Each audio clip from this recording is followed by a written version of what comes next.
happened? A ship filled to the gunnels with explosives. It came out of nowhere. And there's more where that came from.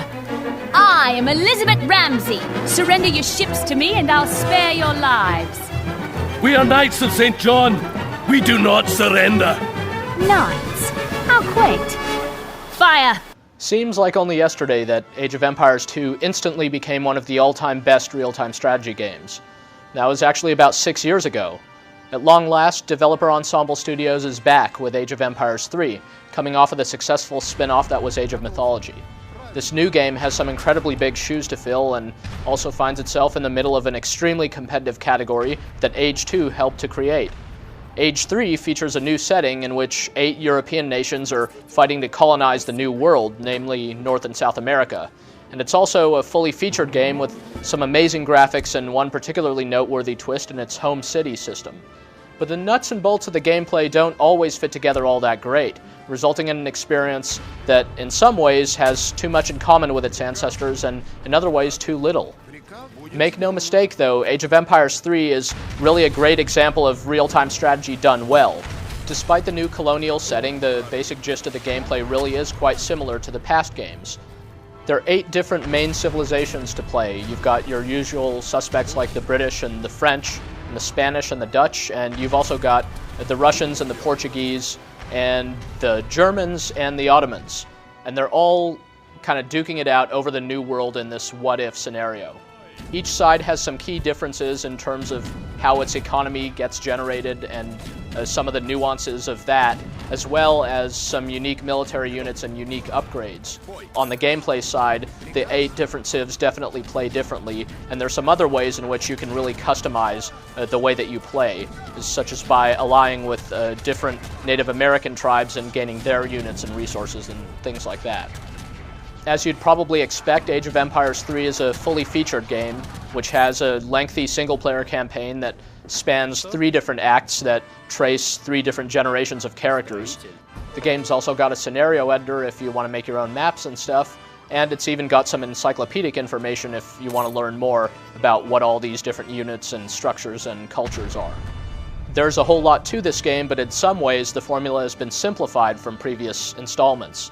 You no longer have to create drop sites for resources, so you could just send a woodworker to go chop wood, and basically the guy's going to stand there and chop wood until he's out of trees. He doesn't need to come back to a town center or a lumber yard or anything like that.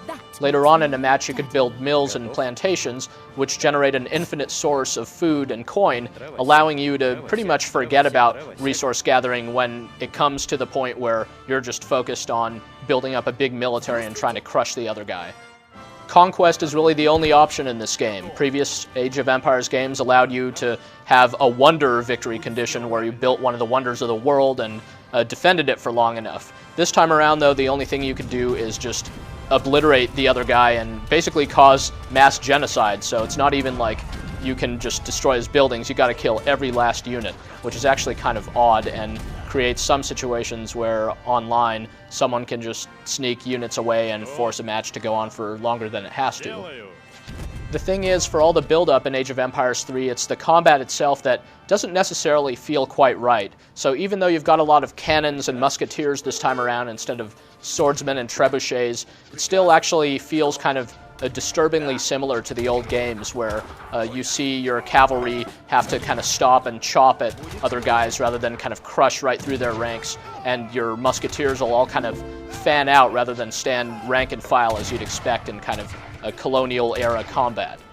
Also, when you're moving units around, you'll notice that they move at the rate of the slowest unit in the group, which looks great when you're just kind of going from place to place and they're all kind of rank and file and looking good. But some of this kind of stuff is kind of awkward. As mentioned, one of the game's really cool new features is the home city, and it's based on the concept that these are colonies and they're all kind of being funded by some city off to the side over in Europe. So the way it works in gameplay is at any point you can click over to your home city, and at some points during the game you can send shipments from your home city to reinforce your colony. It's tempting to go into Age of Empires 3 expecting too much considering this game's heritage, but if you're expecting some kind of revolutionary experience out of this game, you're not liable to find one here. Instead, this is just a great example of real-time strategy done right, with a few little kind of grievances off to the side. The game's got plenty to it to keep you busy for a very long time, and as with previous AoE games, while it shouldn't make you start ditching all your history classes, it's liable to entice you to learn some more about history while you're playing. Not a bad way to while away many, many hours of your time, all things considered.